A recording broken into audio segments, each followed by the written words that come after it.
Welcome.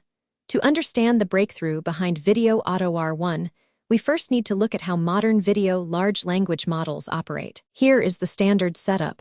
We have our video input, the language model, and a meter tracking the computational cost and time. Typically, to solve complex tasks, these models use what's called chain-of-thought reasoning. The model generates a response step by step by step. It analyzes the scene, verifies details, and builds a logical argument. While this is powerful, notice the cost. Every new line of reasoning consumes tokens and time, pushing the computational load into the red. It is slow and expensive. Now, consider the alternative: direct answering. Here, the model looks at the video and provides the answer immediately. It's incredibly fast and efficient, but historically, we've assumed it lacks depth. But this trade-off leads us to a critical research question. Is that expensive, complex reasoning always necessary for every video? Or are we overthinking simple problems? To understand the breakthrough behind VideoAuto-R1, we first need to distinguish between two ways of processing video information. First, consider perception tasks. These are intuitive and immediate. If I ask, "What color is the car?" the model simply looks and answers red. It's a direct mapping. We call this thinking once. It is fast, efficient, and sufficient for many visual queries. However, complex video understanding often requires reasoning tasks. If we ask, "Why did the car stop?" the model cannot just look for the answer. It must deduce. It first identifies a visual cue, like a red light, then applies logic regarding traffic rules, to finally conclude that the car must stop. This is thinking twice a chain of thought. While the bottom approach is powerful, it is computationally expensive. The key insight of VideoAuto-R1 is simple. We shouldn't use the complex machinery of reasoning for simple perception tasks. We need a model that knows when to think and when to just answer. Building on the need for efficiency we identified in the previous scene, let's look at how VideoAuto-R1 is actually trained to achieve this balance. We call this the thinking once, answering twice paradigm. It starts with the video input. First, instead of jumping straight into complex calculations, the model is trained to generate an initial answer, A1. Think of this as the model's intuition or system, one thinking fast, direct, and perception-based. Here is the key innovation.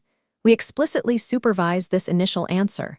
We force the model to try and get the answer right immediately, without relying on long reasoning chains. This training pressure is what enables the high efficiency we'll see later. However, intuition isn't always enough. From that initial answer, the model then enters a reasoning phase, denoted by R. It critiques its own first attempt. This process leads to a second output, the reviewed answer, A2.